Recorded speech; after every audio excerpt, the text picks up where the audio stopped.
All right, I'm going to call the meeting to order. The Texas Charter's board meeting today is Friday, June 14th, Flag Day for everybody who's revolutionary.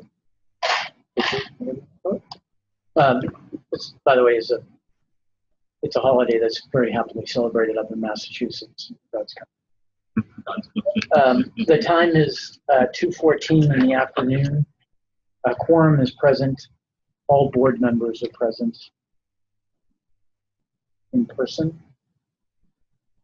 And the meeting has been duly called and notice of being posted as required by law. I'm sure the people who watch the video will appreciate my Flag Day reference.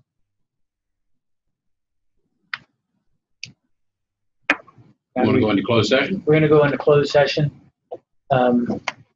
And pursuant to section 551.074 of the Texas Government Code, we are authorized to go into closed session. No votes will be taken until we reconvene in open session. At this time, we call our meeting back to order. Quorum is present, and it's now 10 after 3. We're going into our regular session now, and we're going into the consent items. So you can see on the consent items, you can see we've broken it out into categories. So you can see the finance, the facility. Most of these items are TEA governance reporting items. You can see 1 through 9. And then there's kind of others. We throw the minutes and other things, the contracts. These are all items you see every month that we have the meeting. We're asking that you approve all these consent items in each of these categories. And these were all presented to you in the Dropbox. Do we have any questions on the consent items? If not, we would entertain a motion. I move to approve the consent items as listed in the agenda. Do we hear a second? Second. And do we hear any objections? Okay. The motion's been made, second, and unanimously carried. All right. And go into separate items. So we have 3 properties we've identified we want to talk to you about today that are separate items. Prosper, which is, Robert will show you a map, I'm sure, but it is around the McKinney, north of McKinney area, Cranberry. Prosper would be for a new Founders Classical. Cranberry will be for a new Premier. It is south of Fort Worth, southwest, probably 30 minutes.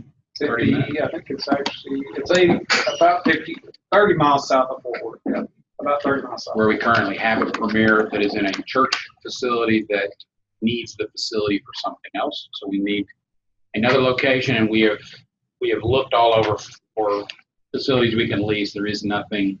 After several years of looking, so we need to build something. And then Round Rock is down in the Austin area, north of Austin, close to our Leander School, and it would be a fountain. So I will turn it over to you, Robert.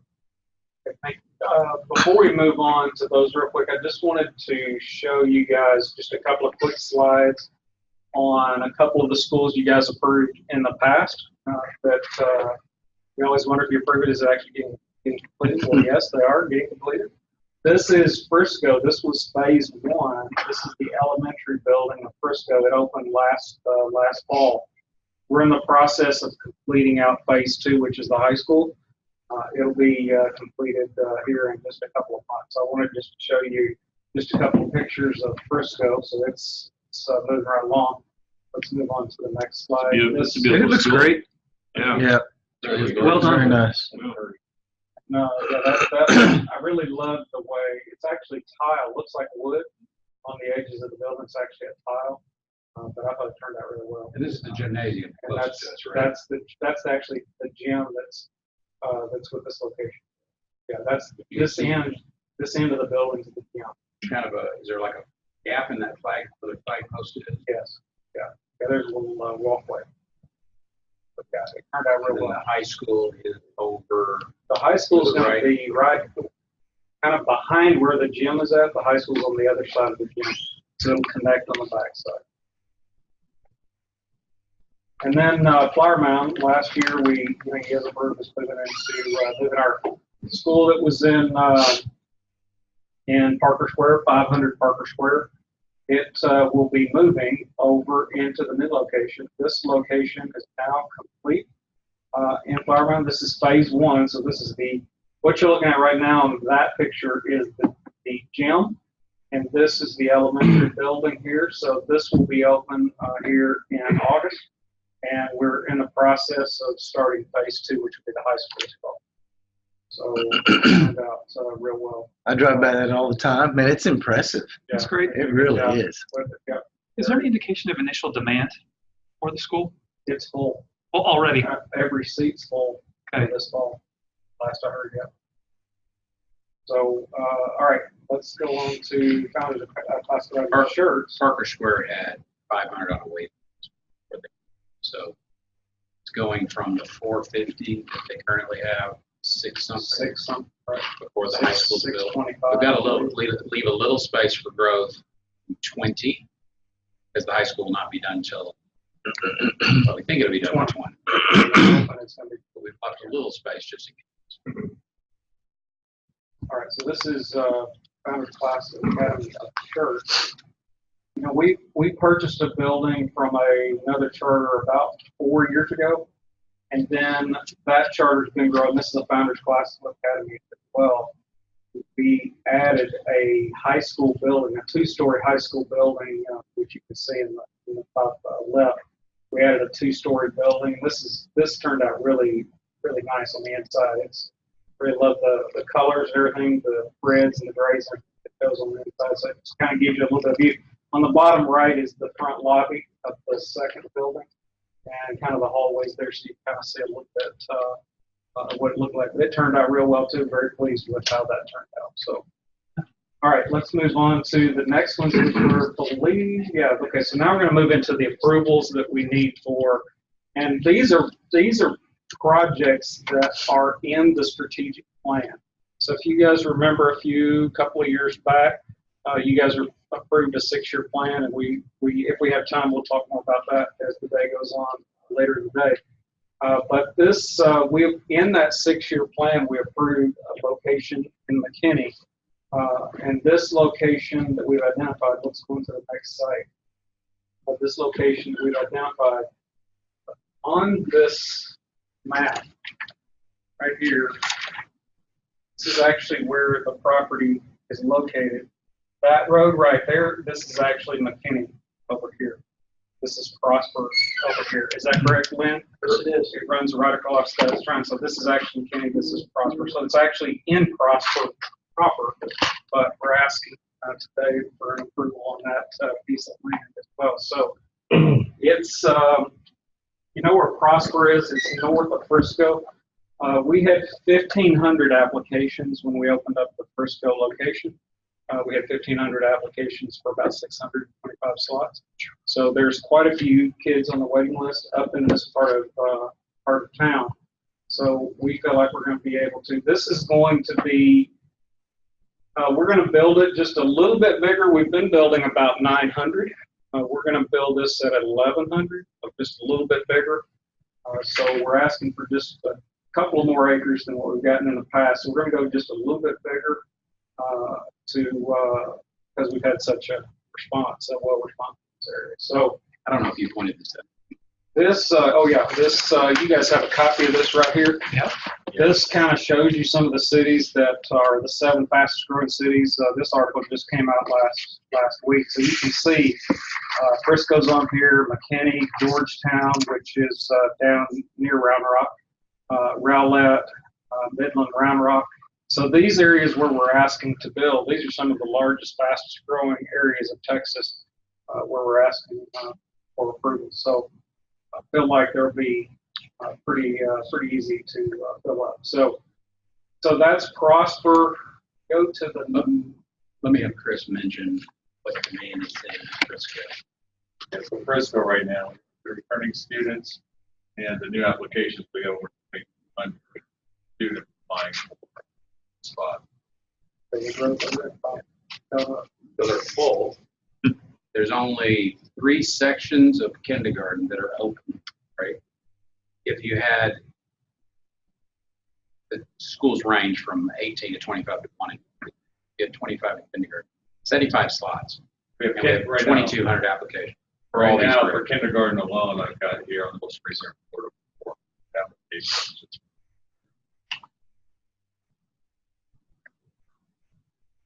A very high performing district. This particular property here is 22 acres. We've been, looking at purchasing about 15 to 16 acres past, so we're trying to just inch that up just a little bit so that we can have space for football fields, things like that. This is at southwest corner of Custer and First Street. This particular property we've been looking at is deed restricted for a church or a school, so it's ready to go for us to do construction on. This property will serve, when it's completely done, pre-K through 12. As I mentioned, 1,100 be a target enrollment. And this would open in 2021-22 school year. Potential revenue just under about $8 million. That's Prosper. Let's go on to the next slide. Is that Prosper? So the actual agreed upon price is $3.34 a square foot at 3.2 million for 20 acres. And we're requesting board approval today for that of 5.5, which would cover the land, the architectural fees, and the civil engineering. As we discussed earlier, we'll come back with phase 2 with cost of building approval for that. So we've got a motion to approve all 3 of these together. So you may kind of continue on through the other 2. We can stop and let you ask questions, but remind them board about the Regions Bank line of credit. Yeah, so we have essentially an $80 million line of credit for 3-year short term that we would expect to convert into a long-term bond toward the end of this. And that was put in place specifically so that we could pay for our long-term plan. And this is, as Robert said, this is so we have the facility. You'll use the bond. You'll use this line of credit. You get probably close to 65 done on the other issue. It's probably 65, 70. And then we would come back to the board and discuss issuing a third at around 65. So Would there be a chance we couldn't get the bond at that point? I mean, is that short-term financing that has to convert to a bond? From the line of credit to a bond? It'll need to go to something, but I would not expect an issue with us being able to get a market. I mean, we're going to we have PSF backing from the state, which means we're going to have high quality debt, and going to the market. One of the things we'll talk about later is we'll talk about possibility of hedging our rate for the bond to allow us some ability to plan for that. But really, what would be the biggest risk probably for us, not whether or not we go to. Got it.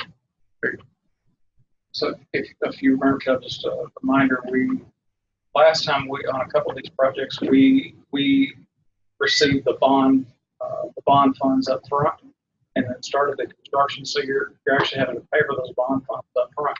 So we went to this new strategy where we only draw out of the line of credit what we need at the time. So it's over time going to cost us less because we don't have to pay for the entire $20, $25, $30, $40 over under. So, Got any questions on Prosper before we get to? All right. Okay. This is Founders Classical Academy of Round Rock. This is next to a church, right, Lynn? Or no, not. It's Conroe's next to the church. Yeah, this one borders mechanical contractor on one side and the general contractor on the other. So this is about 27 acres.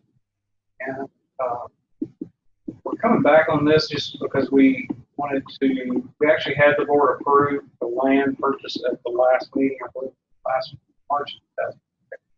So because we're changing our approvals to getting the architect and civil engineer approved at the same time, we're basically adding that to the 27 acres, 3.1 already have approved for.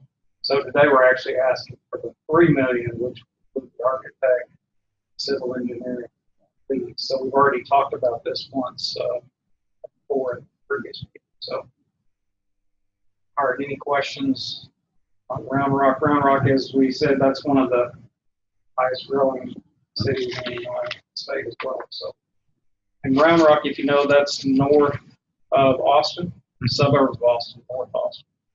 And it is southeast of the. That is correct. So Ender is a founder's. It was a private school that purchased building there as well. They have 2 sections of each grade, 700 kids, and they run from 750 to 1,000 on a way. All right, so this one that we're looking at here is Premier High School of Granbury. This will be, as Chuck was saying, about where we currently lease in Granbury's in a church. We've been there for 8-10 years. The church is continuing to grow and to expand their space, so they're wanting us to relocate. So in Granbury, that's another city we've looked for a property, and there is no lease facilities that we can lease. So we have wanted to, for the last 2 or 3 years, a couple of you guys were looking at lunch. We have a rendering in this other room over here. We wanted to take one of these premieres and do a model so that we can replicate this model as we continue to go forward. So this will be quite a bit less expensive than what a typical TZA would cost. We're looking at about, we don't have the exact cost, but we're in the $3 to $4 million range is what we're shooting for to get a smaller footprint with about 150 kids in the building. So this is less than a mile from the current location. This site we're looking at is already got utilities and parking, which will help save us some funds on that. About 150 students, so potential revenue about that. Go to the next slide. That'll give you a little bit better picture of that. The agreed upon price for the 2.7 acres, we don't need as big a footprint for this premier location, so it's $399,000. We're requesting board approval today of $934,000 fee for the land, the architectural fees, and the civil engineering. Lynn, is there anything you want to mention about that project or any of these projects? Well, interesting thing with Granbury is even though it's kind of not a very big town, they even acted to do codes. So they're requiring us to put a storm shelter and kind of come up with a way of putting a storm shelter in this building. It's, it's not going to be the gym. It's not going to be a big high cube space. So we've worked on that. We're hoping that the existing infrastructure works in our favor. And everything in Granbury has to be full masonry, so it's really going to be this one. We can get it built. And it has some parking lot space we can use, parking that we need. Utilities, things like that will hopefully keep the cost down since it's a. Is that a building on there? It was a building. It was scraped off. They left the slab. They kind of filled in some pool, so we're going to have some cleanup to do there. It's all YMCA. Was it a YMCA? Yeah. Yes. All right, and how much we've talked about Carrollton, the retrofitting of Carrollton, and cost $1 million. We were thinking it'd be $1 million for the retrofitting and having the tornado shelter. What will it cost for? What are you thinking it'll cost for these premieres with 150 kids? You're saying it's not as big a space. What do you think it's going to run? Do you know? Well, first off, we're building the 4 classrooms, and each of them have just about 50 kids in it. So it's really about 200 going to max. Like Robert said, we're waiting on an estimate, a true estimate, but it should be, with the gym, we're going to bid it out with just the main classroom wing, and the gym will be an alternate. So, we won't necessarily have to build the gym if we don't want to, but it's not going to be the storm shelter. So we're hoping that just the main building comes in about $3 million, and maybe the gym comes in at, 3. Do you have any way of knowing what of the 3 million, how much of that's this extra regulations on tornado shelter? Like $500,000? Is it millions? It's not a million still, right? That's Well, the gym. because again, it's going to be classrooms. The storm shelters, a lot of times they stick them in gymnasiums, locker rooms, things like that. It's going to be part of classrooms and part of restrooms. So we're hoping it's going to be quite a bit less. Maybe it's only going to be a quarter. Oh, good. What he's looking at is just basically 4 classrooms along one wall. Is taking one of those classrooms, if I remember right, taking one of those classrooms and surrounding it as the storm shelter, that actually with the bathrooms being right across the hall, then there'll be 2 storm shelter doors put in the hallways, so that if it needed to be closed in, we'd have that one classroom space and then access to the bathrooms closed in. So a very, very tight, as tight as a space as we can, so that we'll keep the cost down of having to build that storm shelter. All right. And this has to be such that will withstand what wind miles per hour? 250 miles an hour. 250 miles an hour.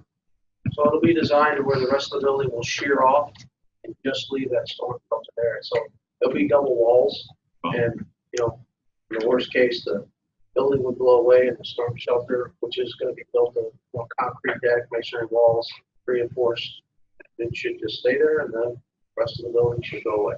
You'll find this interesting. Tell Brother Reynolds about Oklahoma's exemption, which is really why we even have. Yeah, I had a magazine I was looking through, Long College Construction, an article about they've gotten an exemption, some kind of waiver.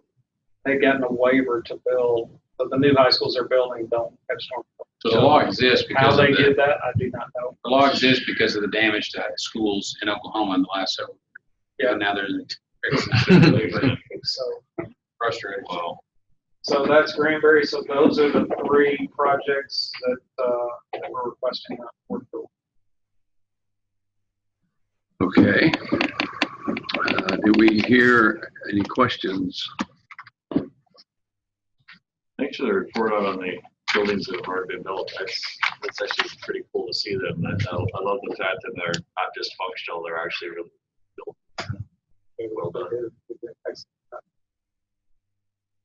Okay, do we hear a motion that we approve the purchase, finance, and the hiring of an architect and a civil engineer for property located in Prosper, Granbury, and Round Rock, Texas? So moved. Okay. Second? We hear a second? Second? Motion made in second. All in favor, say aye. Aye. Motion carried unanimously. We are ready for item E, Board Budget Summit and Training. All right, I think, Corey, are you going to head us up? Are you going to start us off on this? That sounds great. I'll start us off. Do we want to do the training first before we go into the budget? I would think so. I just want to make sure. All right. So, thank you, sir. So before you do, yes. Sarah, remind us of the board training hours that are required after the first year and then subsequent 12 and then 6. Yes. So you're required to do 12 hours the first year, 6 subsequent. Some of these hours can be done, all these hours can be done through internet training that TCSA and others associations, Churchville Association offer. You go to the Texas Charter Conference, and then we're trying to do things like this once a year. But we'll keep it more exciting than defensive driving. Okay? I don't know about that, but Okay. Oh, functions and program intents. Executive function No. versus object, all that good Object stuff. We're all excited. What I'm going to do today is, because of our a little bit more limited time, I want to hit some high areas about charter school finance, and then I'll go into a little bit more detail regarding responsibilities as an organization and that you as a board as it goes along with budgeting process. So we'll just start with just basic fiscal requirements. As we all know, that state law pretty much drives everything when it comes to school type, whether you're an ISD or a charter school. Those state laws, of course, impact your board policies, and then your board policies impact your procedures. For example, as a board, you have the power to, take state law and say, we like that, we're going to implement that, we have to. And the areas where it may be a little bit more lenient, you can tighten it up on your own for internal purposes, right? Purchasing type things, whatever the case. And then that drives our internal procedures that we adhere to here at the organization. Just kind of let everybody know the legal authority for this is the Texas Charter School Association PCSA Model Board Policy Series, Module 100. The policy series has multiple modules. Module 100 is financial operations. If you ever have trouble sleeping at night, let me know. I'll send it to you. You can print it out along with the FASREC and everything else. Just to kind of, like I said, just go over some high-level things regarding the use of state funds. I've highlighted in gold the primary thing that I want everybody to pay attention to. So use of state funds, public funds held in trust. State funds received by a charter holder are public funds to be used for the benefit of the students enrolled in the charter school. They may only be used for a purpose listed under the Texas Education Code 45.105. Then what you see down below that are some examples of what those funds can be used for. Salaries, purchases of appliance supplies, payment of interest premiums, school-related expenses. Also right here, the charter holder holds these funds in trust for the benefit of the students enrolled in the charter school. In using the public funds, the governing body of the charter holder, as well as the governing body and officers of a charter school, are held to the standard of care and fiduciary duties that a trustee owes a beneficiary under Texas law. The charter holder and the charter school must be able to demonstrate that public funds were used to secure goods and services for the benefit of the charter school students, and that the use of the public funds comported to the list outlined above. Complete original records must be maintained that clearly identify the business purpose of any disbursement of public funds and how they are aligned with the legal requirement section. This is one of the many areas that we are audited in. I tell people all the time, we are not just audited on our numbers. We are audited on our policies, our procedures, approval, routings, and things of that nature. So a lot of the things that we implement here, whether required by the state or not, have to do with keeping us in compliance while audited. One of the things that we must do is, of course, adopt the fiscal year. I think everybody was here, maybe except for you, Joe, last year when we moved our fiscal year. We were a September 1 fiscal year organization. We changed that to a June 1st. In fact, last year at June 30th was an abbreviated year. It was only a 10-month year, September 1 of 17 to June the 30th of 18. So it was a 10-month abbreviated year. We were audited as such, and now we're on a fiscal year of July 1st through June 30th. Just out of curiosity, what drove that decision to change the fiscal year? Many things, not the least of which was it better aligns our spending with the school year. One of the things when I first got here about 2.5, 3 years ago was, when you're August 31st year end, you're buying things in August for the next school year, which is September and beyond. Right. So it helped align more of our expenses in accordance with the school year. That's one of the things. It aligns a lot of ways in the cycles of our business and kind of spreading out busy times and things of that nature as well. Are there any other things y'all can think of? I mean, that was the main thing. You don't want a fiscal year starting September 1st. Yeah. Yeah, Exactly. right. Everything's happening at the same time. Yeah. So aligning your expenses and just keeping everything from happening September 1st. Good question. So as far as accounting standards, we are under a few different regulations. Number one, the charter school must fully comply with generally accepted accounting principles, which are GAAP, Texas Education Agency's Financial Accountability System Resource Guide, also known as the FASREG for short, and then applicable federal standards for financial management systems, which include financial reporting, accounting records, and internal controls. Once again, we're audited on all those things, not just A, right? Not just financial. These are the three primary concepts that we fall under. They are FASB, GASB, and GAAP. We all say that for short. FASB is the Financial Accounting Standards Board. GASB is the Government Accounting Standards Board. And then the general rules that we follow are GAAP, once again, generally accepted. So we have to kind of keep up with all of those.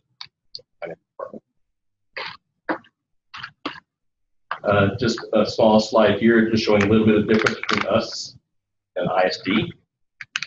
A nonprofit charter, which would be us, we're full accrual. We can record capital items on the balance sheet, and we can record long-term debt on the balance sheet. An ISD is modified accrual. They expense capital items in government funds, and there are no long-term liabilities in government funds. They have totally different reporting methodology than we do. I'm not going to pretend to know what it is, because I don't.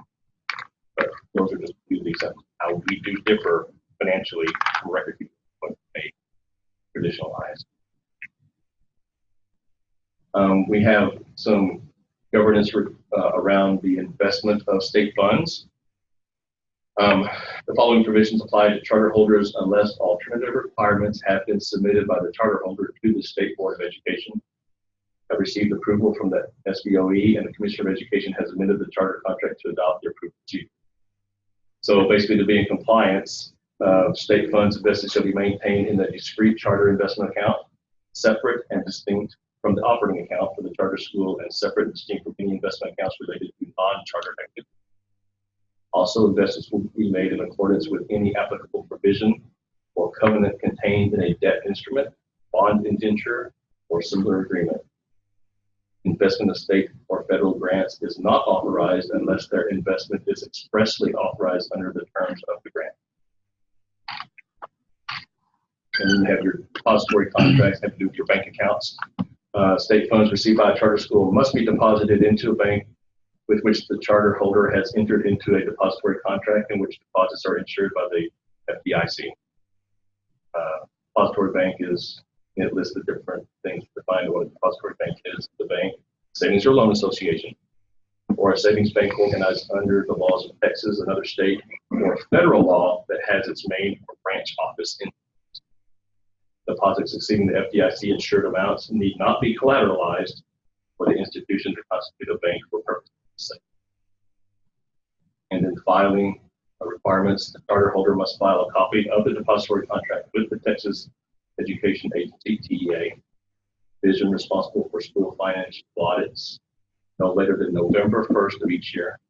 If there is no change since the previous year's filing, the charter holder may file a statement to that effect instead of a copy of the contract. And a little bit on ownership of public property. Public property is held in trust. Interest in real estate and personal property acquired, improved, or maintained using state funds that were received by the charter holder on or after September 1st, 2001 is public property for all purposes under state law. All intents and purposes, it's state property, right, that we are running. Public property is held by the charter holder in trust for the benefit of the students of the charter school, the members of the governing body of the charter holder and charter school, as well as officers of the charter school, are trustees, and each is held to the standard of care and fiduciary duty that a trustee owes the beneficiary of the trust as is called. The students enrolled in the charter school are the beneficiary. And then just kind of what public property that you purchase can be used for. Charter holder school may use public property only for the purpose for which a school district may use school district property, and only to implement a program that is described in the open enrollment charter and is consistent with Texas Education Code 12.102. Any use of public property that is inconsistent with this section constitutes misuse and misapplication of such property and is subject to Texas law governing misuse or misapplication of the property. Quick question about that one. Yes. What happens when one of your schools gets a request from a local church that doesn't have a home and they want to meet in there on Sundays? For this, it would seem like that couldn't be use of public property. I know that happens in schools all the time. Boy Scouts wanting to meet in your property, those sorts of things. Is that permitted or not? Based on policy, based on the policy of the organization. And I'm not going to get into the details of it, but I'll simplify it down to the way I understand it. I'll let Robert pick up, which is we essentially let all other organizations that request to use it as long as specified parameters, or we measure nobody else uses. And right now, our policy is we've gone back and forth, haven't we? And Yeah, this is a good question to ask Chris. I say we're Chris. Yeah, okay. I can We tee up. do have a few situations where we have facilities that are leased right. Churches that Sunday we have, I think there's 3 different things. But James is right, it is based on policy. Chris could be, as the attorney, could clarify what specifics to your question. More curiosity than anything, but reading that, it almost makes it sound like the only thing you can do on this property is school. But we know that I know schools, of course, all over the place where churches meet in their auditoriums or in their gyms. We're not going to be able to go get a facility with the public fund, and then not operate a school there. We'll operate the school there, and then lease it and get a use, a fair use type of arrangement agreement. Then I think we can go above. That's kind of the way I would understand it. Fair use. Okay, thanks. Annual audit, of course, we are required to be audited annually by a third-party independent auditing agency. The charter holder shall file a copy of the annual audit report approved by the governing body of the charter holder with the TEA division responsible for school financial audits no later than the 150th day after the end of the fiscal year for which the audit is made. So basically our year ends June 30th. So around the end of November, it's like November 26th or something like that. So not everybody has that. So it's around the end of, we usually try to get it done before Thanksgiving. Audit must comply with. That's the other nice thing about the fiscal, because That was a very selfish thing. accounting and finance working during Christmas. Because it's due by the end of Because it was due the end of January. We worked over the Christmas break in order to meet the deadline of the January board meeting. That wasn't required, but it always seemed to end up that way on the calendar of the auditor. Right. The audit must comply with generally accepted auditing standards and must include an audit of the accuracy of the fiscal information provided by the charter school through the Public Education Information Management System. You all familiar with PEIMS. Financial statements in the audit must comply with government auditing standards and the Office of Management and Budget, Circular A-133 or its successor. Okay, here we go. Why we're all here today, right? Budgeting, annual operating budgets. Charter schools must adopt a budgeting process that is consistent with the requirements in the budgeting module of Texas Education Agency's Financial Accountability System Resource Guide in measure. The governing body must formally adopt the budget before the fiscal year begins and and before expenditure of funds. So we basically have to have the budget approved before July 1st. The code actually reads that a budget will be prepared, I think it's like 10 days before the end of the month. That doesn't mean it has to be voted on within 10 days. It has to be prepared, which this was prepared before 10 days before the end of the month. And it just has to be voted on and approved before July 1st. The adoption of the budget and any amendments must be recorded in the minutes of the governing board's meetings. And the governing body of a charter school must formally adopt amendments to the charter school's budget. So periodically, usually it's quarterly, we'll bring the amendments before the board.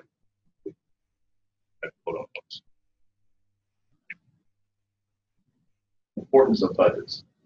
It's a valuable tool in planning and evaluation. It provides a vehicle for translating educational goals and programs into the financial resource plans. It authorizes expenditures, and it's a key internal control. Revenues, of course, come from various sources. They're broken up into three primary categories: local revenues, interest income, donations on here. State revenue, which is your FSP program, financial school program, instructional materials, IMA, instructional material allotment. And then you have your federal revenues, which are federal programs and grants. Those are our three primary categories. You've probably seen the financials. They're kind of broken up. Controls. Expenditures. Estimates are generally the shared responsibility of administrators and other personnel. Estimates will be made for, and what we got here is we've broken down our expense categories, the object codes, into the different sections, so to speak. You have your 6100s are your payroll. So your 6200s are your contracted services. Your 6300s are your supplies and materials. 6400s are your other operating costs, depreciation, and then your debt costs, interest expense are down to 6500. Annual budgets for responsive education solutions and both Texas charters are summarized by function and presented to the board for adoption. So when we vote on the budget, of course, you vote on it and approve it by function. We traditionally look at it a lot of times by object code because it's the logical way to look at financial statements, but it has to be voted on and approved by function. So the different functional areas are, you have your instruction function codes. Your instructional areas are functions 11, 12, and 13 for instruction, instructional resources, and curriculum development. Instructional support would be the ones listed below that: instructional leadership, school leadership, guidance, counseling, evaluation, social work services, health services, extracurricular activities. Also, central administration is function 41. District operations, 34. Student transportation, food services, facilities, maintenance, operation, security and monitoring services, data processing services, and then function 71 is your debt service. So there's an administrative cost ratio that you would say legally we're not required to comply with, but in Charter First, which is the financial accountability of the state of Texas, they do look at that. That's one of the items they consider. And if you will go back, Corey, to the 11, 12, 13. So the way they factor that ratio is they look at 11, 12, 13, and 31, and they divide that by 21, which is instructional leadership, and 41. Go to the next slide, and then 41. So you see that under central administration. Go back to 11 again. You see 11, 12, 13, 31. I've been doing this 20 years. There is no rhyme or reason, but I'm sure at some point when they put it in place, they threw 31 in, right? Instead of just putting it up there with instruction and then putting 21 and putting 21 with 41, right? But you might hear us talk about that administrative cost ratio. They're now looking at it by the size of your district. So the larger the district, you would expect the ratio to be lower, right? So they will give you points, or they will take away based on the percentage of your administrative cost ratio. So years ago, probably 18 years ago, we were looking at the FASRAG, which is this large manual that tells you how to code everything. There are things that are just, they've never had to really consider because districts did not do certain things. For instance, and this is the prime example, is the leasing of facilities, right? Where does leasing of facilities go? Soon, it would go, when you can look at it, you wouldn't think it would be in 11, 12, 13. It would go somewhere else. Go to the next slide. You would think it would be somewhere under like 51, which is what some charters were doing, right? The problem with that is your lease can be 15% of your, 15 to 20% of your operating costs. So it is better when you get to that ratio, better to have it in something like, in this case, we put most of it in 11 still, right? All right? I think so. Because it's doing, why do you have the lease for school buildings? It's for construction, right? So it is not explicit in the FASRAG, and hasn't been for 18 years. We hope it never is. Because if they decide all of a sudden we want you to dump it in facility maintenance and operations, well, that throws off out of kilter your whole. So you want more in the 11, 12, 13, 14, 11, 12, 13, and 31 than the 21 and 40. I really just did that detour to keep you awake. Appreciate it. Was I putting you to sleep? There will be a test. Woke me up. Oh, I did. You're right. I did not mention that I am required to give you all a quick test into this to get your CE credit. I'm joking. Not a problem. Which slide has that, No, that information? Look, right? Answer You want to slide. add any Answer to key. that? No, not at all. There's a charter first here in a minute. I may have a little bit more. Of course, the last functional areas are just under the category other, which is 61, 81, 82, and 99. Community services, fundraising, facilities, acquisition, and construction, then undistributed. Budget maintenance and amendments. Throughout the fiscal year, the budget must be monitored, maintained, and adjusted as necessary. Go back to the slide where I talked about how you're required to vote on and approve amendments throughout the year. The budget should be adjusted before exceeding the functional expenditure category. All functional level budget amendments transfers are required to be adopted by the last day of the fiscal year. We brought in today. So,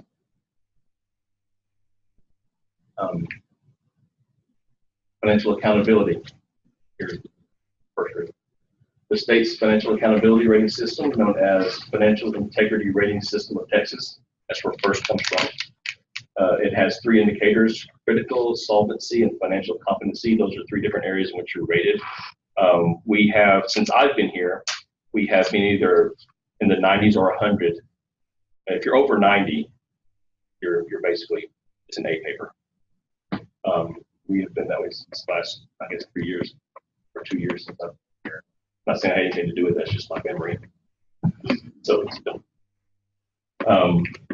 Take some credit. Exactly. But going back to that, the first charter first rating is changing this coming year. And I believe the 18-19 year will actually be the first year of the new rating system. It'll be looking back at the 18-19 year.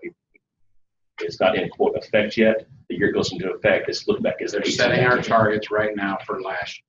Correct. They're setting our, that's a good way to put it. Exactly. Yeah. But they always do. That's why it goes to Austin to learn the lingo.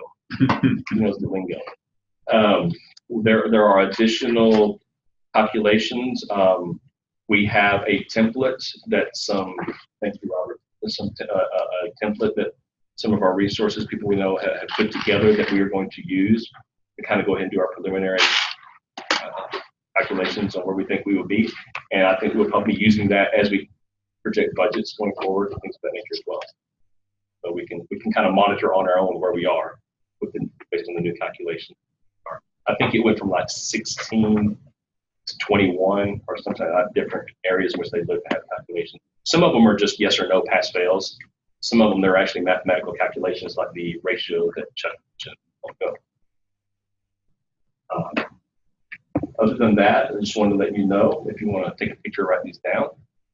These are some of our areas where you can find additional assistance if you want to get into the details of what I spoke about today. You can go to the TEA website. which is where you will find the FAS reg, dig deep enough. Educational service centers, we are in region 11, if I'm not mistaken, so that's our regional service center. And of course, our auditors are always a resource for any questions we may have, including the annual audit. Are there any other questions anybody has? How long do I go, James? No. Just under 30 minutes. That was what I was planning, 30 minutes. Thank you. 12 hours of training, so. I was only at 45, I'll get 30, he gets 15. So at this point in time, I'll turn it over to James. Do you have anything? Yes, sir. Yeah, we're going to pull this up. And so that was just Corey, thank you. Corey done this report. Good. What's that? Yeah. Thank you. So we had a conversation in one of our past board meetings regarding the possibility of putting in place interest rate hedge for our future bond issuance that we expect. It came up when we were talking about the line of credit, and I think Clarence from RBC shared that concept. I've been talking with them and have gotten to a point where I'd like to share with you kind of concept of the hedge and potentially get some thought about going forward and engaging an investment advisor, which I will get to in a moment, but is required in our case in order to proceed. So today, talking about the bond interest rate hedge, just to kind of get everybody on the same page, our current state of our financing activities. You don't mind, I'm going to stand up, please do, just because I feel better while I'm talking. Just moving a little bit. We have an $80 million line of credit with Regions Bank, and as we were discussing earlier, we're planning on utilizing a good portion of that for our in order to finance our construction activities over the next couple of years. So we're probably going to end up, and that's about, I just putting up there about 70 million, probably about 70 million in construction renovation between now and October 2021. So that would be around about the number that we'd be looking for if we went to the bond market. The current 15-year MMD municipal market, which is that looks at AAA debt. We are with the PSF. We get identified as AAA debt. We don't quite track with the standard MMD, but we track usually with a little offset to that. But it is near an all-time low. As of this last Wednesday, we're looking at about 1.96% versus the all-time low is 1.51%. It's extremely low right now. It's a low interest rate environment. Our assumption is that we're going to seek to convert our short-term debt, the line of credit that we have with Regions Bank, with long-term PSF-backed bond debt in somewhere in the range of about 2 to 3 years. Biggest issue or the issue that we're looking at today is that we are exposed to interest rate risks between now and when we issue that debt. And just to note, a rate increase of 1% would increase our costs over 30 years by approximately $16 million over that full 30 years. That's not year one, but over the full 30 years, which is pretty significant. So why do we look at the interest rate hedge? We look at the interest rate to reduce our interest rate risk. The purpose of the hedge is to lock in, and I probably should put that in quotes because it doesn't literally lock it in. It makes it reduces the movement of the interest rate, keeping it similar to today's rate for anywhere from a period of short-term, immediate, but probably for us 2 to 5 years, somewhere in that range. This allows us, obviously, more certainty for the purpose of multi-year planning and potentially reduce the cost of our future borrowing. That would be assuming if interest rates started climbing, which, given the rate environment today, is reasonably likely. Not certain by any means, but reason to delay. What is the hedge? The hedge is essentially a swap transaction where we reach an agreement with, in this case, we're talking with Royal Bank of Canada, where they cover for us the interest rate variability for a period of time. We said a period of time. And then they, obviously this comes with a fee. They built in their costs up front for us. The transaction would be based on 80% of the 3-month LIBOR. This is a proxy for the 15-year MMD. MMD again is the one that we pretty much follow. The reason we go with with LIBOR is because there's a market for LIBOR. There isn't much of a market. It's very expensive to try to do this against. It doesn't have as many options for establishing a swap position. So the 15-year really doesn't work for us. It costs too much. But the 3-month LIBOR works well, and I'll have a graph in just a little bit to show you how closely it tracks. This would effectively fix our future 30-year bond interest rates at today's rates. Where we are today, if we went to the market, would be very similar. My apologies, Chuck. I'm sitting here standing right in front of your.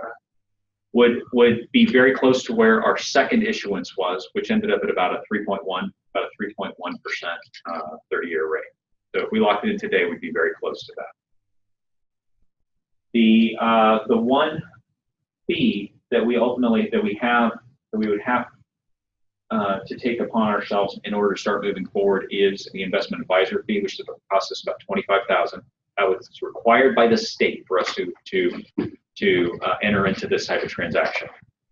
We have to have an independent advisor that we hire on our dime that is completely separate from the organization through whom we're looking at performing it. This fee would happen whether we go into the transaction or not. So it's the only thing the only out-of-pocket cost throughout this whole transaction, because in the end, all of the other fees would be rolled into the bond when we actually issued the bond, so that it would all go into the financing with the 30 years. So it would all work completely in that transaction.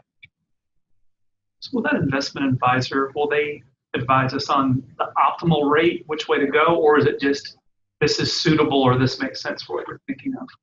They would be our advisor, so they will answer the questions that we ask them, and so yeah, they'll help us figure out if there's a better method, if there's a different even like we're looking at the 80% of LIBOR, if there's a different way to go with it, something like that. Right. If there are options that we could also go into with RBC, whereas right now we're pretty much just covering the upside, but we could potentially even cover the downside, because downside meaning interest rates moving downward, because that's the one direction. If it moves that way, that's essentially we actually have more movement in final interest rate, and it costs us more money. Will they run a competitive bidding process? We could, if we so chose to do that. We could, yes. And so, competitive bidding process for the investment advisor? No, not for the investment advisor, but for the investment itself, to determine if we can identify another organization that would do same thing RBC is doing and compete for basically for cost. Yeah, we recently did a hedge, and you'd be surprised at the volatility of what folks charge for basically the same service. Right. And Joe, nice you may have some great insight as to what is similar types of market rates for this type of transaction, because I actually have some numbers a little bit later on in here. Definitely want to look to the fees of the hedge. LIBOR goes away in 2 years too. So the way that would work, and actually I spoke with him about that because that is one of the issues, is that if LIBOR goes away, then we would pick.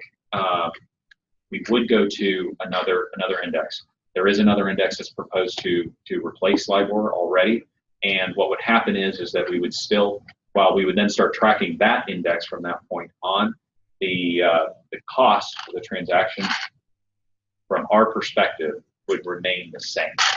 The tracking might be a little bit different between that new index and MMD as compared to LIBOR, but it should still be very close. but the cost of our transaction will remain exactly the same. That would be contractual.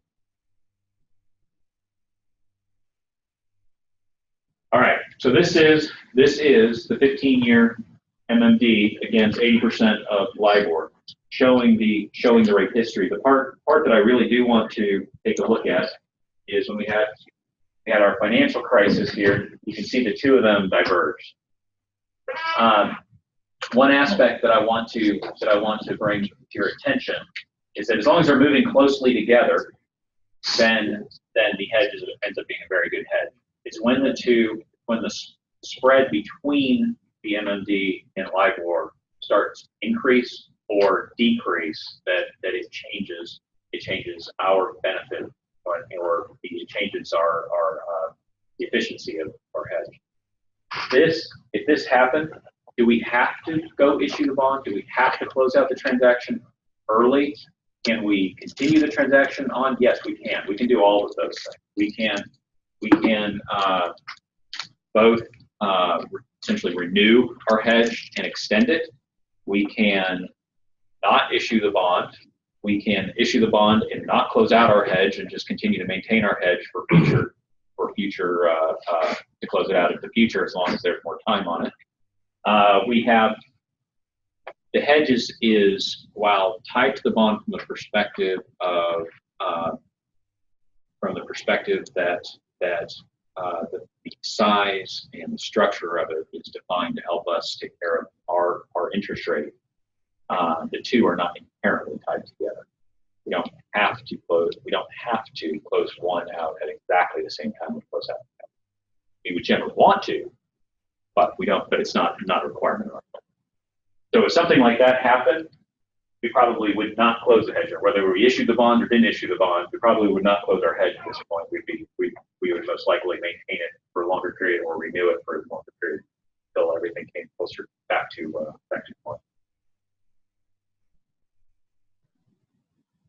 Okay, cost of the hedge. Just going through some of these. Again, the only thing up front is the $25,000 that we have to go up front. The rest will be rolled into the bond.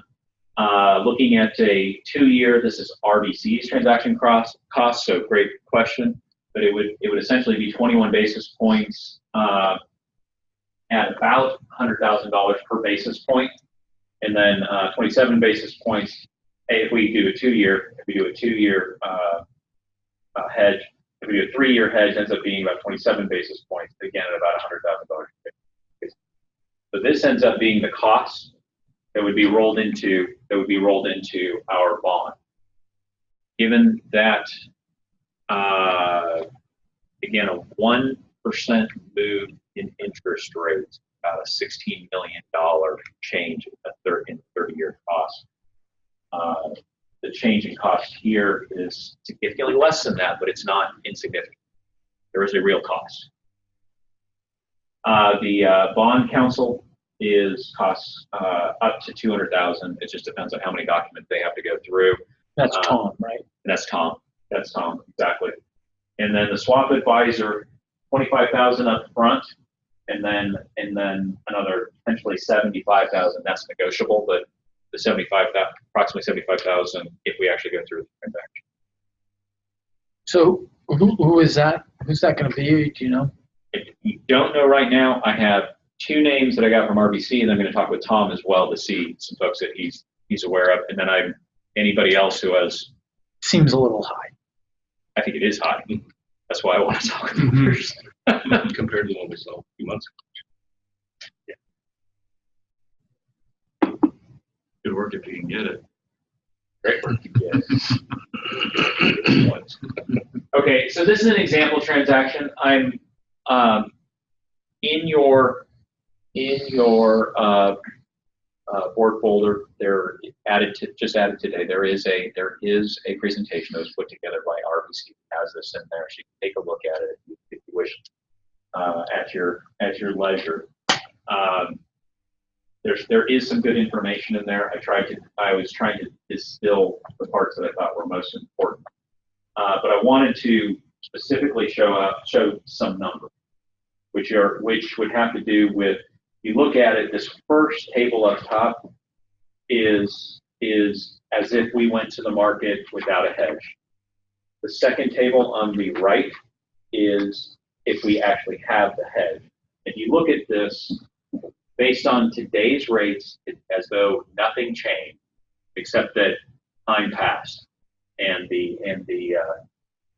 if everything was still the same spread between MMB and LIBOR, same interest rate environment overall, then current rates, putting out an 8, actually in this case we're looking at, they did with the full 81.5, we'd end up with an all-in interest rate of about 3.05% for the 30-year. When you say all in, that includes transaction costs and Yes. whole Transaction cost, everything. Okay. If interest rates then went up 50 basis points, so 0.5%, we'd be at about 3.58, and if it went up about 100 basis points, 1%, it would be at 4.06%. Okay. If it drops, it would drop down. If it drops half a percent, we end up at 2.73. That's our estimate based on today's market. Without the hedge. If we have the hedge, you notice all of a sudden these numbers end up being very similar. If it drops 50, you're at 3.18. Current rate would end up being more like 3.3 instead of 3.05 because there's extra cost that's gone into this to initiate the hedge. So taking into all the costs, it would be more like a 3.3 rate. Goes up half a percent, again 3.3, 3.29, and then goes up a whole percent, 3.33. So you can see that it evens it out. The hedge evens out that rate. Puts us at about a 3.3 in today's environment. Questions? It's maybe a little technical. Hedge accounting, has that been a consideration at all? Because to date, no. Okay. Because that can really have a monstrous impact on your financial statements. If GAAP accounting is the same, there is just monstrous. There is so I actually have gone through this. There is a note that needs to be included in our audit for this purpose that declares that we are basically the details of this transaction, and that's the main difference for us that's required in our audit. So you don't have to run through any what we call mark to market. We do not have to do that. Okay. Because I have at this point. Huge. Once you get the financial advisor, okay. if we did that, these are the questions I'd be going through in detail that are not coming from the vendor or the lawyer who isn't doing the finances. Okay, I'm not claiming to be an authority in this yet. Well, ever probably. Sorry, I'll laugh. There's a lot of detail to all this. I think you know. You go through it, you'll be an authority. But we would find out. We'd definitely answer all those questions with the financial. Can you, sorry, I can't see the 4 million number on the right-hand side. What's that? So we're looking at debt service. I think you're looking at in the boxes.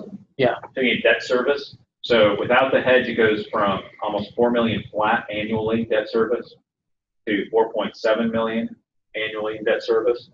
And with the hedge, it's 4.2 million annual debt service to 4.3 million annual debt service. So about 500,000 for a hedge that you're paying about 2 million. Annual. Annualized.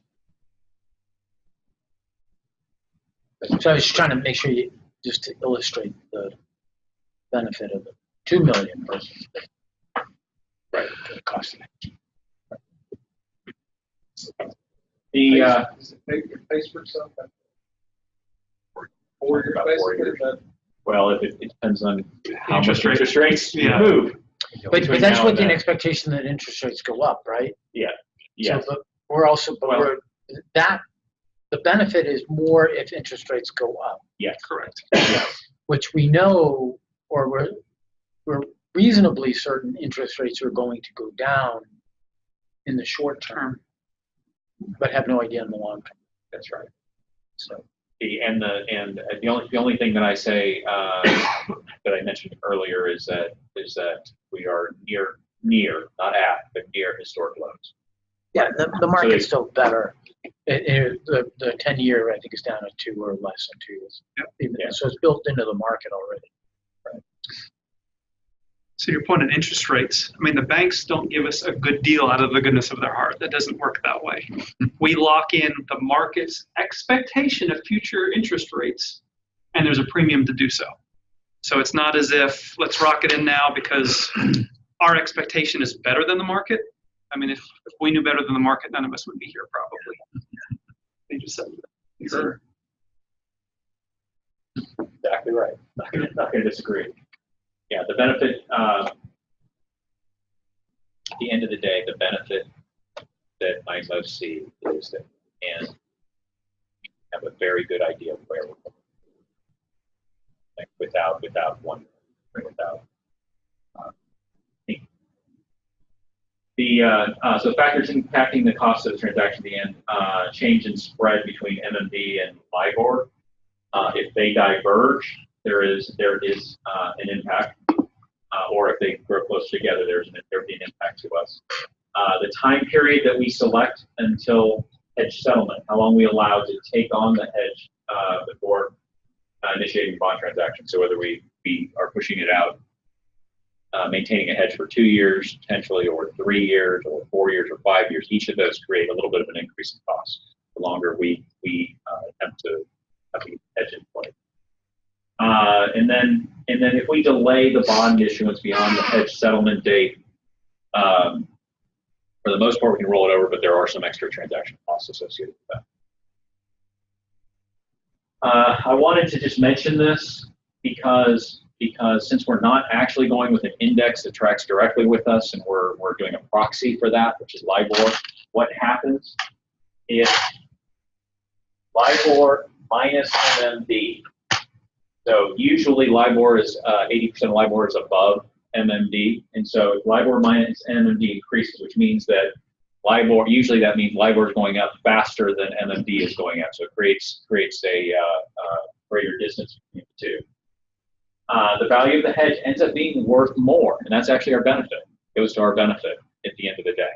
And the value of the hedge ends up being worth more, and it will, when we actually go to the bond market, if it is actually expanded in that fashion, during that time period, it will actually benefit us. It does the exact opposite if it goes the other direction. So if LIBOR LIBOR minus MMD decreases, that means that they're getting closer together, then what ends up happening is the value of the hedge is worth a little less. So the hedge isn't as efficient in the negative direction for us. It hurts us. For the most part, if you look at the history, there isn't a lot of movement part, but it does happen. And especially during the financial crisis, it really took off. That's the one time in the last 30 years that we've had a real significant divergence.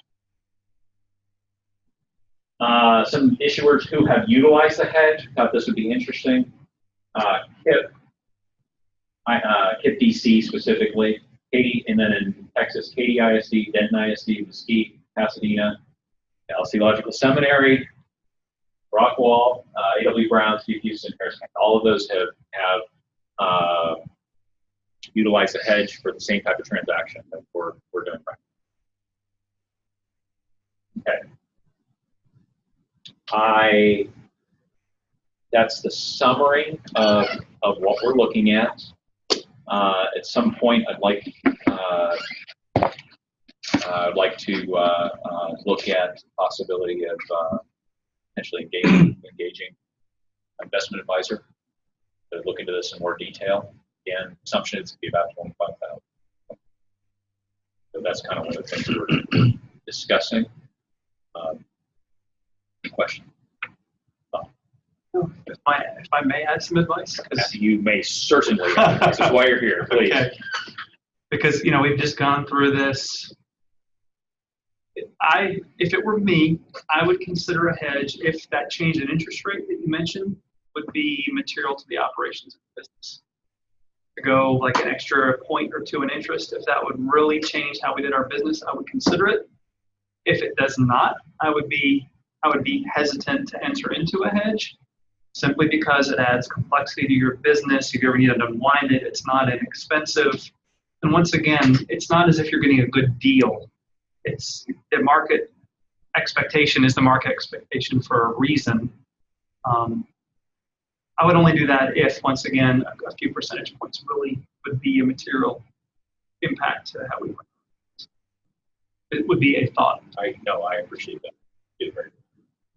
Good advice. Yep. Yeah, and consider the fact that they've only raised the interest rates 2%. Since raising.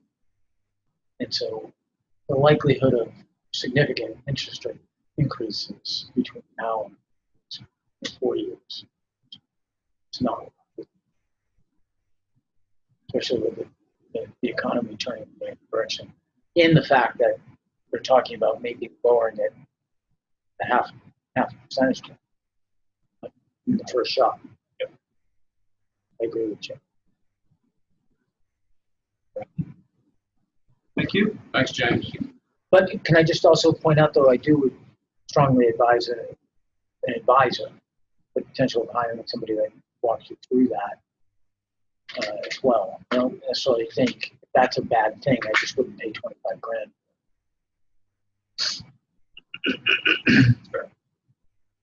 Good. Thank you. We're done with training, right? Should we take a 5-minute break? Get up and stretch our legs, then come and actually represent the budget. Thank you again. Corey, thank you. What would you like to do? We're free to go. My parents are free to go if y'all want to, if all 6 of us. We still want to go to the same place. Yeah. Y'all like macaroni grill? Yeah. Oh, that's good. We're going to go to Ben's house. He said, Doc, he was going to barbecue. Say Jim and Jerry going, just lost, huh? Parents are going? Can you come with us? Yeah. Who else would like to go? We're going to Macaroni Grill. So I've invited my parents, the Reynolds are going, my wife is going, Chris and Terry are going. You're not going, you're going to do something with Lance, aren't you? Is Terry coming and you're going with Lance somewhere? Maybe not as expensive as mine. Lance, Terry's invited. Terry's the deciding factor. I'm a big. Robert? I'm going wherever Chris is Becca, going, do probably. you know yet? Yeah. But in basketball, it's hard. What we need to do is give them a count. Yeah. And one person is 20. We need to talk more about this. You, me and James. Yeah. And if you want this, I'd be more than happy. That's why you're This one. I mean, We implemented this law. Yeah. I'm probably, these. Sign the ins and outs. days or weeks out there, there's lots of ways. They got my bike. Yeah. Trying to get that. I got it. Well. Good. Did you say you Right wanted to from take my my house. hour with the advisors over there? Yeah, Is that what I? No. I look. Yeah, you did. Okay. I see. Nice beach farm. I think you were already there. I tell the kids I'm graduating from. Well, it's like, I knew this. Second. Still second. Graduated. There you go. That's exactly it. We still should. Joe, I do appreciate what you're saying. Yes, you're exactly right. And there's a high cost to, in a sense, it's a lower cost than things are more volatile. But at the same time, it's lower cost because the expectation is that it's not. That's right. Which I know that, and I know you know that. Yeah, we're not smarter, at least I'm not smarter than the market. Just by way of comparison, now granted, it's completely different size. You know where I want to go. We are using 1 month LIBOR. Our cost is 3 basis points. Sometimes Is it really? So I would, one thing where I do.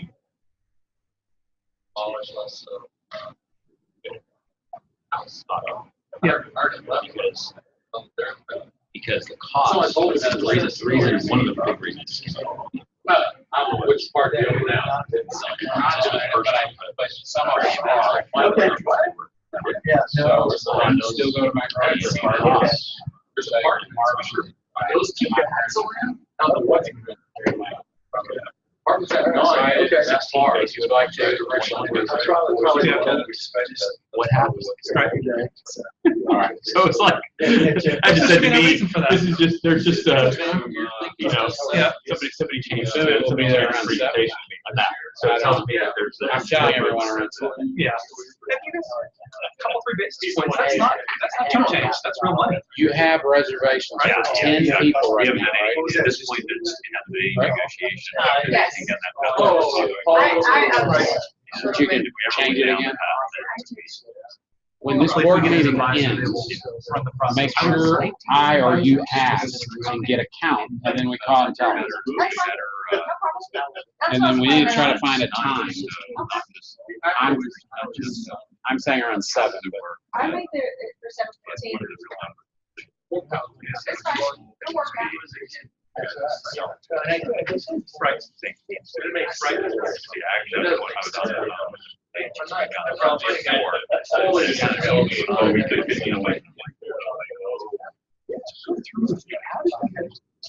Right. And they're going through. And before it was like dancing around the whole time. And I'm going, okay, we're not getting there. So how can this happen? Somebody else who actually understands shit. And keep in mind, I mean, we got it. I think our bids were 4 to 8 or 5. We got it at 3 to 10. But I mean, so ours is just 1 month, so it's a little more vanilla. Ours was for 350. So I think some of the costs they have just spread out much over a larger. So I mean, I would expect this to be that, but just to give you an idea that when I saw 20, I didn't expect that. Yeah, But it might be the market rate. I don't know. It might be. Yeah, I guarantee you go to somebody else. You probably won't have 21. It might be. I'm betting 15 is my guess, but I don't know. Well, see, given what I said before, Yeah. Yeah, I would be, it's gonna be more like. Yeah, probably, but that's why you do a process. You get 3 or 4 hungry folks, you know, the hungriest will win. Yeah, thank you.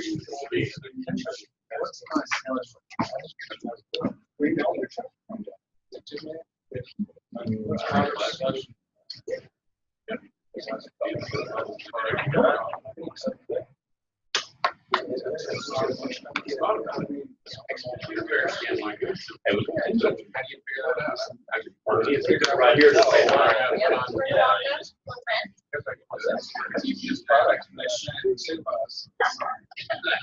Another thing, which goes without saying, you don't have to hedge with So what happened was. No, you do not. If you say, and let's go 50%.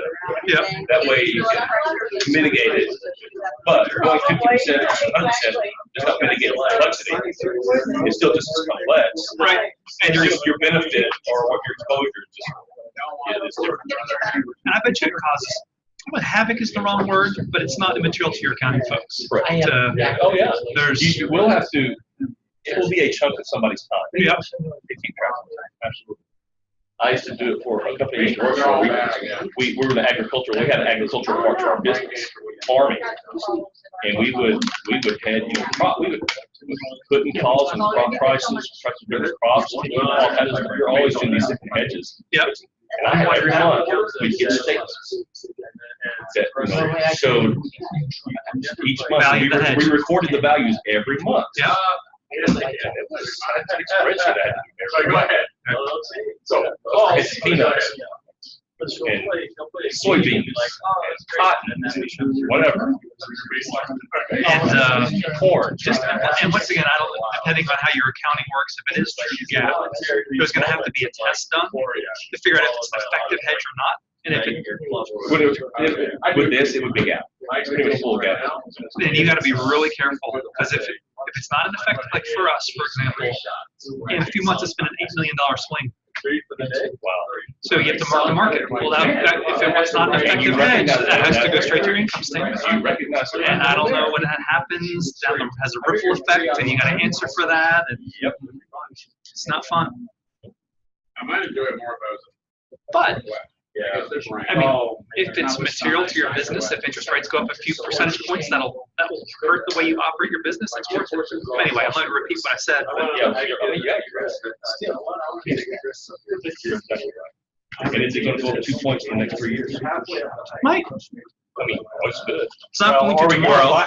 Actually, one of the things right now with the way the market is, at least the curve we're looking at is it's relatively flat. Yeah. We could actually go out 5 years for very little more cost than going out 2 years.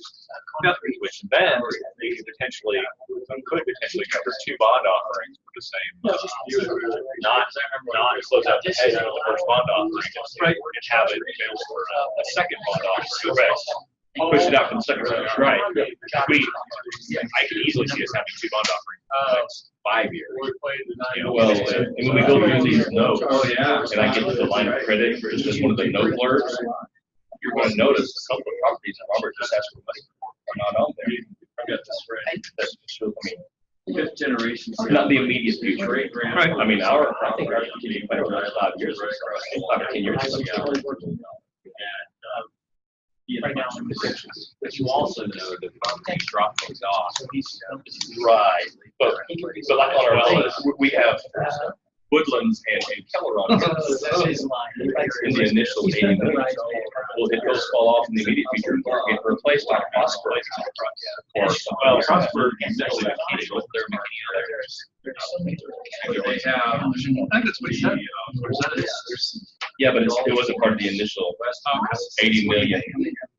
Oh, that we originally went back, but it's been on, maybe it's been on. When we came up with that 80 million, McKinney was They don't water it or anything.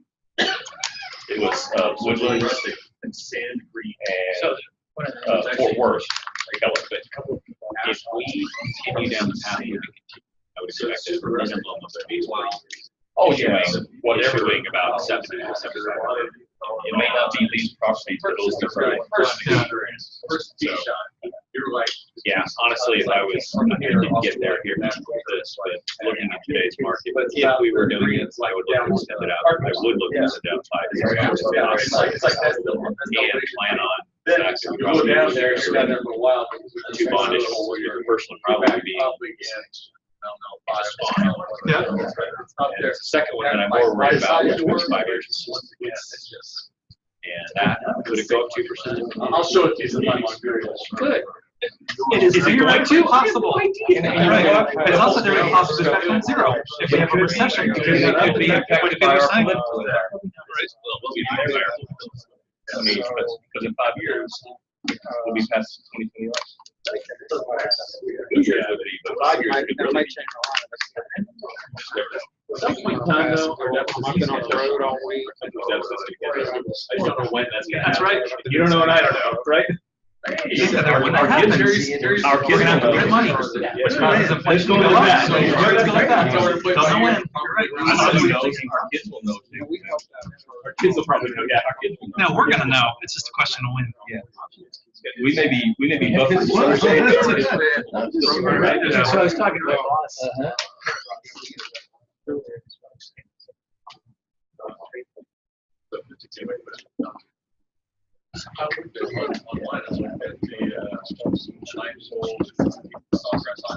So is there one of the other this one says right? See, I looked, I didn't see one. I think we got like 3 Right, so we have 2 of these. I told her it'd be good to have one of those in town with a laser pointer, so you can use it. Oh, I looked for a laser. Yeah, I did too. Good. Good. Right. Very quiet. Oh, yeah. You always see that, right? Like,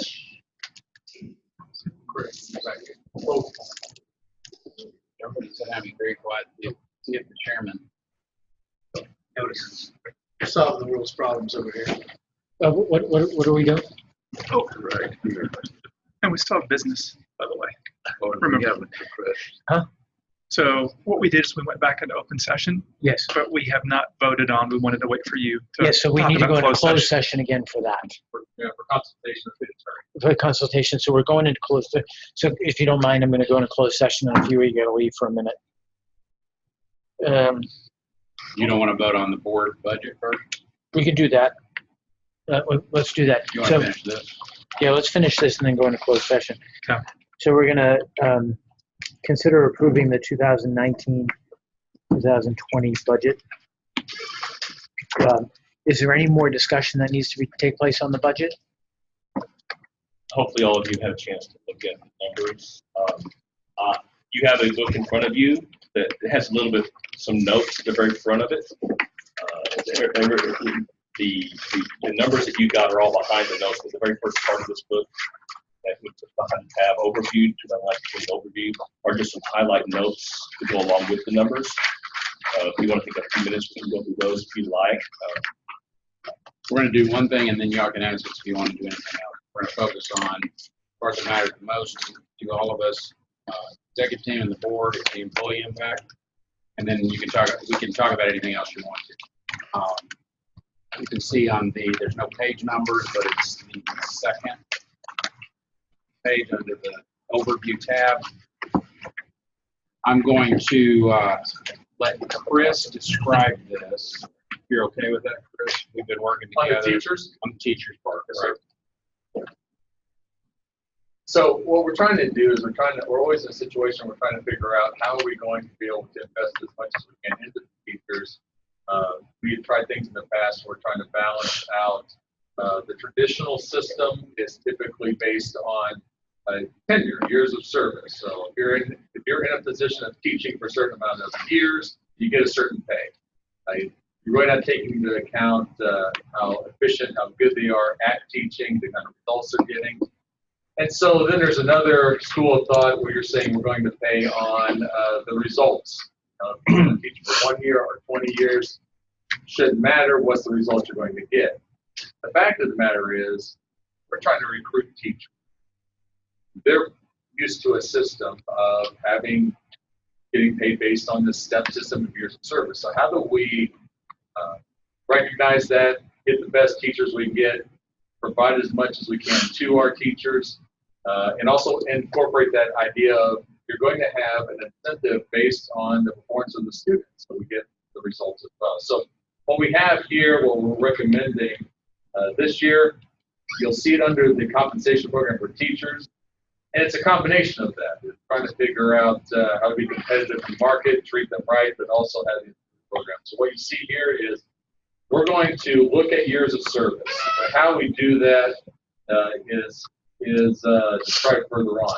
We will start off by paying a teacher utilizing service 90% of the base salary that teacher would have earned at the local ISD or ISD cluster. What we're finding is that we've got a lot of schools around here where they're very close to one another, and we're competing for teachers who could be in any number of ISDs. So you might say we're going to take the average of what the ISDs, we'll probably pick from 3 or 4 ISDs in the general area, get an average, and that will form the cluster. We'll pay 90% of that. We're going to cap the total years of credited service at 20, as you see here, and each teacher will be credited those years of service as follows. We'll count up to 5 years of service that they have got outside of ResponsiveEd. So let's say you've got a teacher with 10 years of experience, whether it's public or private, we'll count up to 5 years. The idea is we're going back and forth as we're trying to figure out the return on investment. What is the actual student getting as a result of those years of experience? How are they benefiting? So we're looking at it and we're trying to figure out there's classroom management that's involved. They're going to have a certain amount of experience that's entailed with that. We're going to then, after that, we have this diminished return on investment. They have 20 years of experience. Our brands are very different. If you look at, as you guys well know, just because you have 10 years of experience in the traditional ISD does not necessarily mean you're going to be an effective teacher in a premier model or a classical model. So trying to balance all that out. So we will count up to 5 years of teaching experience outside of ResponsiveEd, doesn't matter if it's public or private, and we're going to count every year of experience with ResponsiveEd. In addition to the teacher's base salary, we're also going to provide that teacher with a incentive program so they can earn an additional 12% of that base salary based on results. 8% is based on the results that the school gets as a whole, and they can get up to 4% based on their individual performance. The idea, once again, is we're trying to strike a balance between them being used to this step pay. I put in a certain number of years, I get a certain number of years, I get a certain compensation, or I can go down to the local ISD and get a certain pay. So hopefully what we put in place here, for all the teachers, to put it a different way, all the teachers who are 5 years of experience and under, they're not giving up anything at all. They could actually earn up to 102% of what they would get at a local ISD by working. So we're looking at many ways to continue to up the ante for these teachers, but also don't compromise on our philosophy that we're trying to pay for performance. We want to do right by the kids. So we think that this is a good compromise, puts a lot more money into the teachers. Under this particular system, it would be an additional almost $3 million we'd be investing in teacher salaries just with this. So we're moving from the 90% right now, and the teacher comes in. Just look at what a local or cluster pays first year teacher. Right. So you come as a 10-year veteran, 5-year veteran. We're going to look at what a first year teacher is, and that's just how we've done it the last summer, which was an increase 3-4 years ago. We put that in place than what we had been doing prior to that. So as Chris said, we've been moving in this direction, less to build because of scale. As we grow, we lower our administrative fees. There's things we're able to do. The other exciting thing that we will come back to you hopefully in August is the state passed some school finance reforms, HB3, additional dollars. Their rulemaking is going on right now, but we may be able to come back and with our Title I schools, even increase that 90% from the 90% and go up a little higher. For the people that choose to work with kids that have more deficits when they come into school, there's more challenges, and it's a harder job for the teacher. So we want to reward them for going in and helping these kids. So this is the big part of the budget. I know I talked to you guys. This is what we care about the most. How does it impact teachers? How does it impact staff? And we're proud that we're, as an organization, entering more and more each year. And I think the staff and teachers will be extremely pleased with this. So if I'm understanding this right, it seems like this is tilted really heavily towards you being able to attract the younger teachers versus the more experienced ones. Somebody with 10 years of experience is going to be giving up 5 years. It would be. 15 years, they're going to give up 10 years. That's going to create a big gap between where they're at and over here. That seemed to be that you're far less likely to attract those more experienced teachers. So your research. Go ahead. Do you think this policy is on this approach? No. Don't think it's going to have any issue as far as that's concerned. Really, the biggest struggle we had behind closed doors was trying to figure out, with our unique academic models, what is the not to be redundant, but what's the return on investment that this experience doesn't translate to the classroom? So really trying to figure that out and looking at where we are typically getting our current staff members, who we're typically recruiting now. We're finding we're having greater success if we can get that 1, 2, 3-year teacher, bring them into this unique system. They haven't got ingrained in a particular system where it makes it more difficult. So yeah, it really does go to the those that have had 5 or fewer years. It's leveraging the research that shows the best teachers have been there at least 5 years. And really don't see a lot of gain after 12 years. So it's at 5 or 7. So get them earlier, and then also learn your method. Yeah, and then your system, and learn your method and become good at it. And so, or what you find is districts are buying out teacher contracts. They're having them retire after 20 because done it in such a way that it costs so much. When they get to 20, 25, 30 years, they're buying them out. And right now, So we have teachers coming to us that have retired. They're retirees that have been working for 30 years. And they love the environment because they are actually able to engage with kids again individually. Another reason we're doing this, what we're finding our experience has been for our current compensation program is that we would get the new teachers. They would come into us. We would, in essence, train them. Then they would see the amount of money they could make at local ISD. So we would train, and then go on. Train, go on. Right? And so now, by doing this, we're hoping that this is going to act as a retention tool. Be able to get those people who we're bringing them in, we're spending the time, that we're investing our time and effort in them, they're doing a quality job, and they're still able to make up to, like I said, in the ideal world, up to 102% of what they could have otherwise. So there's this right here. What I will say definitively is I think that based on research that's gone on with the HR and looking at recruiting and working with academics, we think that this is an incredible step in the right direction, investing in our staff. I'm sure that a few years from now, we're coming back and trying to always see how we can do better. But compared to what we had on the table now, we feel like the decision we're proposing to you is research-based, and it is really reinvesting more money. Chris, is it 102% of what they would make at the local ISD, or is it 102% of what they'd make as a first-year teacher at the local ISD?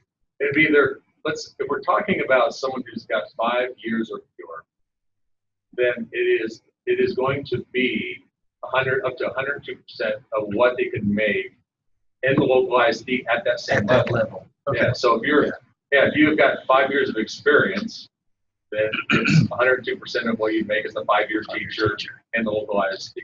And as long as they stay here, yeah, that'll continue up to 20. Up to 20 years. Yeah.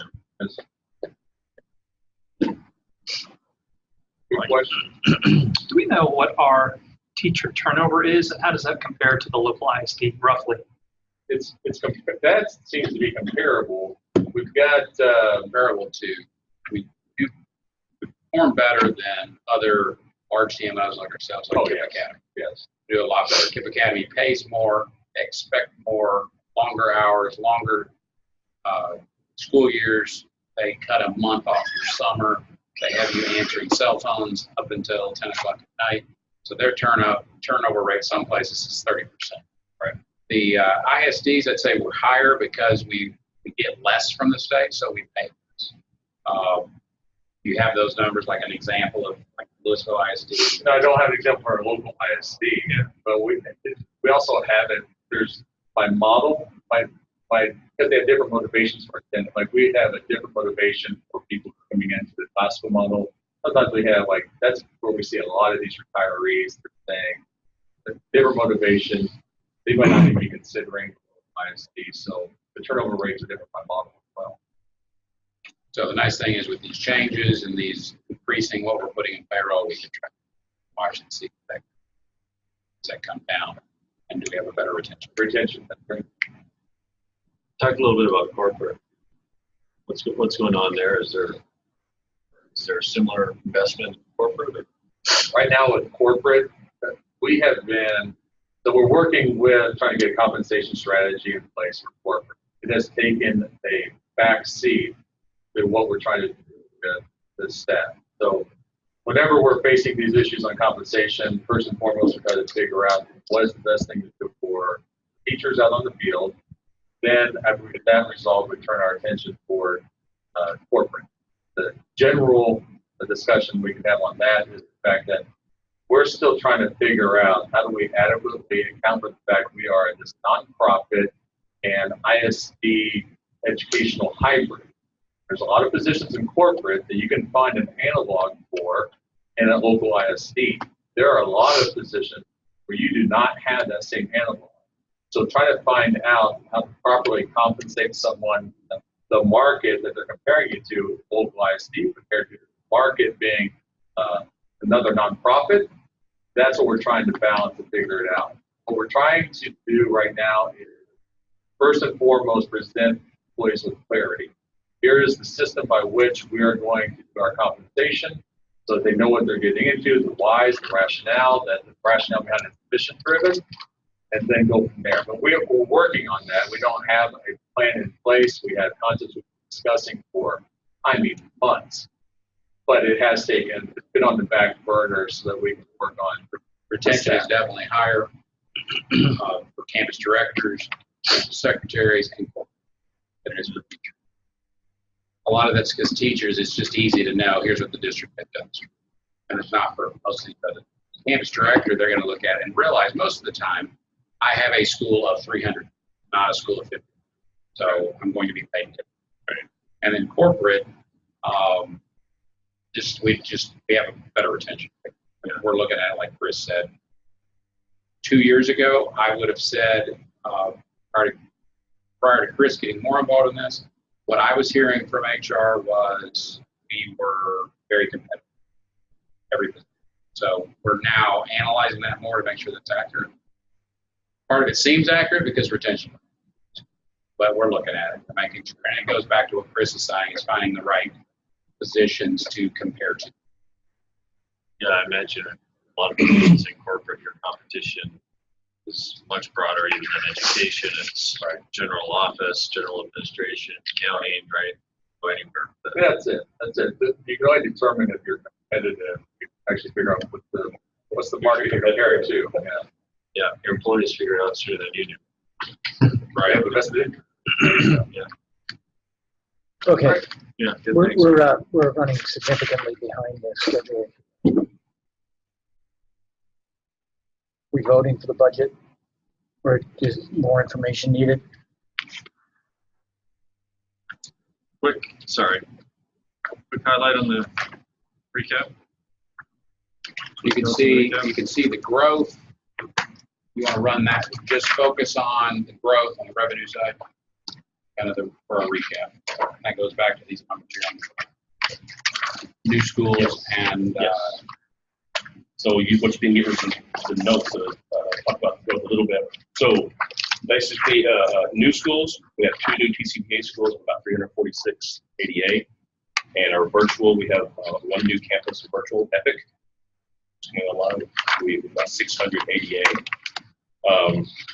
As far as the 2 TCPA schools are our 2 neighborhood schools that we have a partnership with. And then what's the overall for the charter?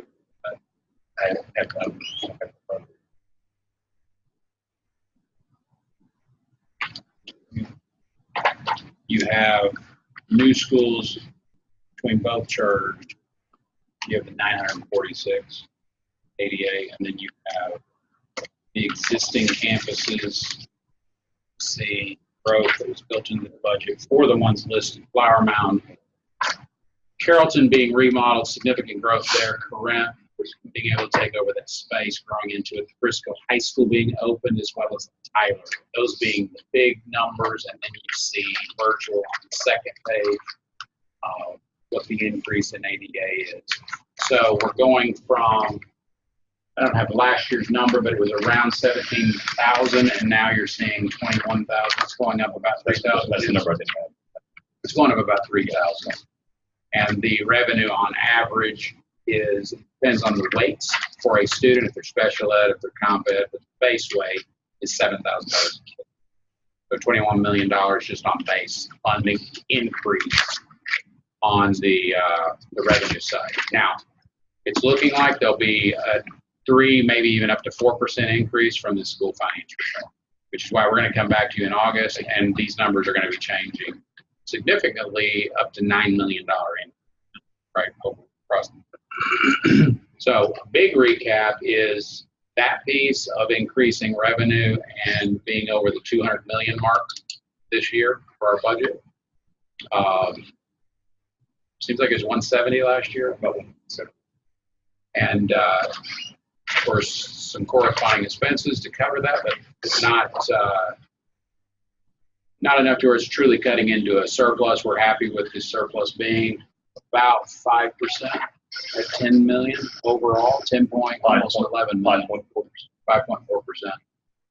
And that's with this, this significant increase on the payroll side for teachers. And without including the HB3, the school financial performance. Thank you. So if you're willing to with that information, vote on the budget, we would appreciate it.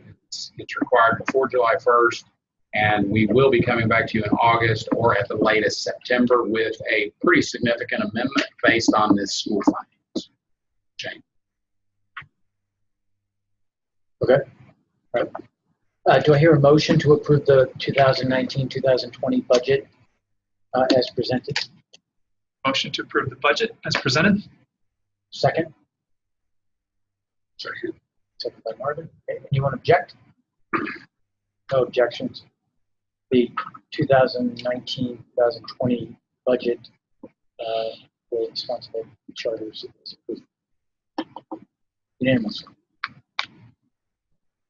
Okay. One last thing before we go into closed session again, if that's okay. Yeah. Is this last item is discussion item on the sale of 500 Parker Square. We put it in the Dropbox. Glad to come back and tell you we are working on a contract with the church at the dollar amount we mentioned last time, and the audit did come back, and it was $250,000 of the offer price, which is, if you remember, that's what I said, what we agreed would probably happen with the appraiser. So you asked for that to come back to you, and it is. You did approve this as an action item as long as it was within 10%, and it's within 2 or 3% less. So I'm just bringing that back up as a discussion item. So back around. I didn't see No action though. When's the closing, potential closing for that? We're still waiting on a contract. We do not have that yet. We're still working for the contract. They want to do something within 45 to 60 days. But yes, within 60 days. So they want to buy it and they want to get in there and do renovations and such over a 6-month period and have it open fall over this year. I think they really want to do fall of 20, but they may be doing something. Cash For the money. next board meeting.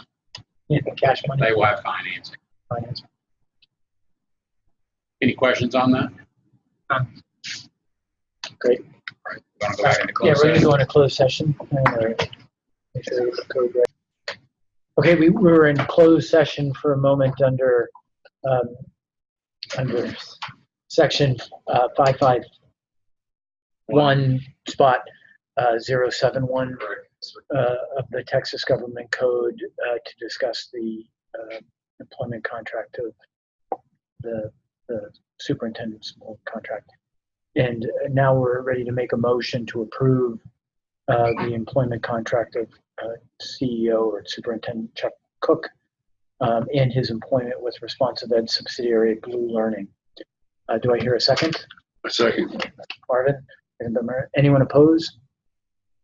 No. The motion to approve the contract and the employment for Superintendent Chuck Cook is passed unanimously. Okay. This meeting for the Texas Charters is adjourned.